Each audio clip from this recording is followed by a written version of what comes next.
Welcome back to the Argentina Project podcast here at the Woodrow Wilson International Center for Scholars Latin American Program. I'm Benjamin Gedan, and I'm thrilled that joining us today is our special contributor, David Smith, who is calling from Argentina to talk about a new piece he wrote on Mendoza.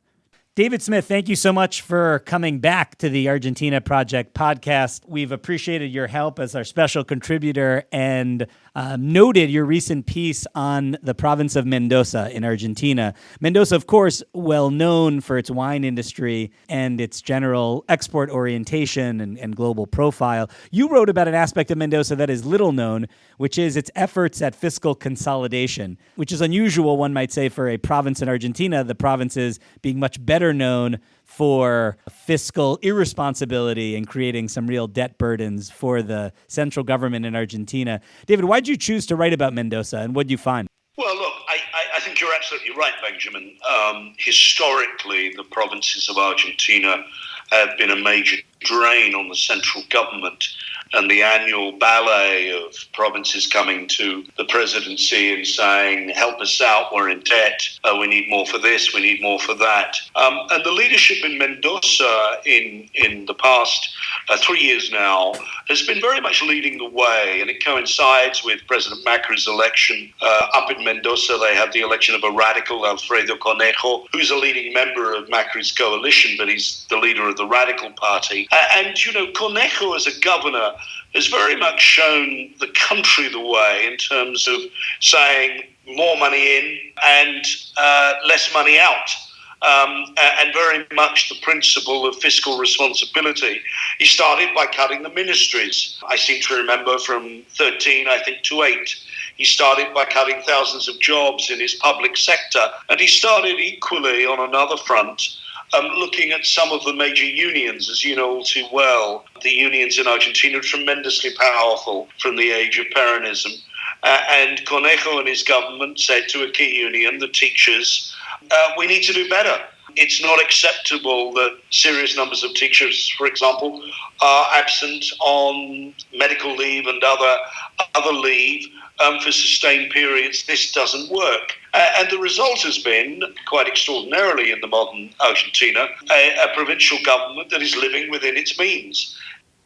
Conejo inherited a budget, I seem to remember, about 7% overspent. He got it back in balance, and this year into a plus, where his people were telling me the other day that they'll now have money for infrastructure precisely because they've saved on their central budget.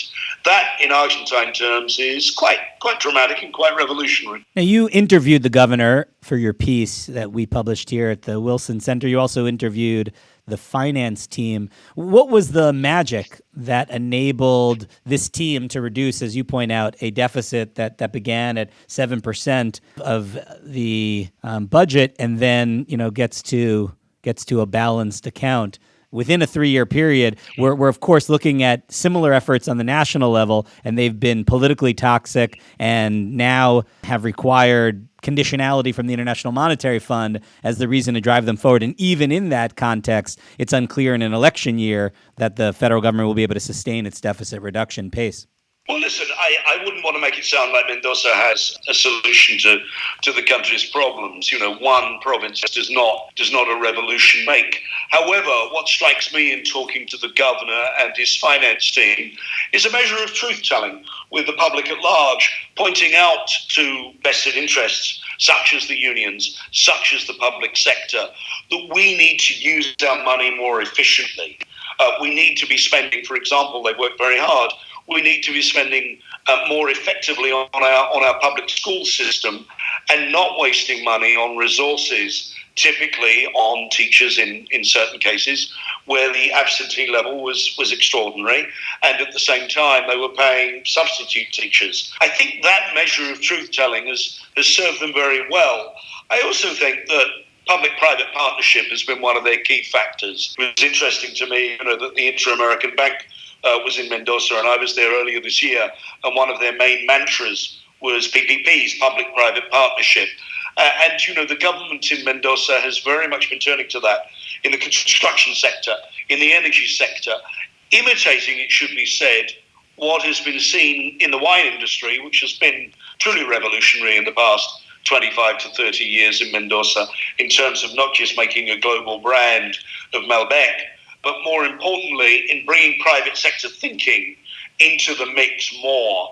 And my sense is that the government in Mendoza has very much used a method of truth-telling that points out, guys, if we could think about cutting budgets here, then we will have more money to spend there, and we can all agree that that will be in the public good, in the common good. We're looking at a political class, I think, in Mendoza that is very much about looking at itself in the mirror and not saying that we have all the answers, but can we please find solutions that work better than they have in the past?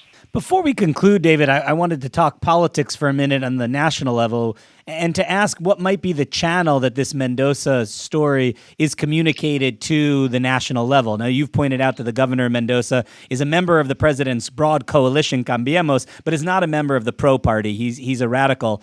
Is your sense that their relationship is close enough that this experience in Mendoza, and as you point out, it may not be directly transferable, but might actually impact the national political climate and the conversation over the next annual budget in Argentina that must reflect some serious budget cutting? Well, certainly the president's team have made it very clear they view Mendoza as very much a leader in terms of new thinking, and they would like to transfer it. We point out in the article, Benjamin, that it's not easy to do so. I'm struck a few weeks ago meeting the governor of a large province in the north, a Peronist in a stronghold of the Peronist Party, who, when I asked him about the Mendoza model, said to me immediately, I'm full of respect, and I'm really quite taken by surprise what they've been able to achieve. And when I said, well, can we imitate it in your province? He looked at me very skeptically and pointed out, which I thought was very telling, that in his province, the work ethic, that was the phrase he used, the work ethic is nowhere near what it is in Mendoza. Mendoza is very much a province, and I think it's not unrelated to the success of the wine industry and the public sector thinking that has been there now for a generation.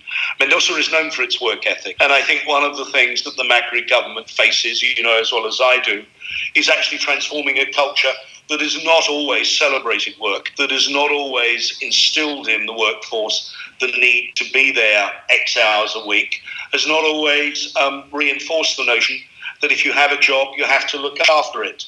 And I think that's where Mendoza is an interesting model, but the people around Macri will tell you quite honestly that it's a struggle to convince many other parts of the country that have been wedded for a long time to another kind of culture where living is the priority, not necessarily work. To transfer that model is a tough one. But it's underway. And I think one of the things we shouldn't underestimate in Mendoza is that the success of one province can actually be a signal to others that it's time to look at the future differently. David Smith, former foreign correspondent and UN diplomat, a special contributor here at the Latin American program. He is the author of a new piece on Mendoza's surprising fiscal consolidation. We called it Mendoza, the Prototype Province. Thank you so much for joining us again. Thank you, Benjamin. Bye-bye.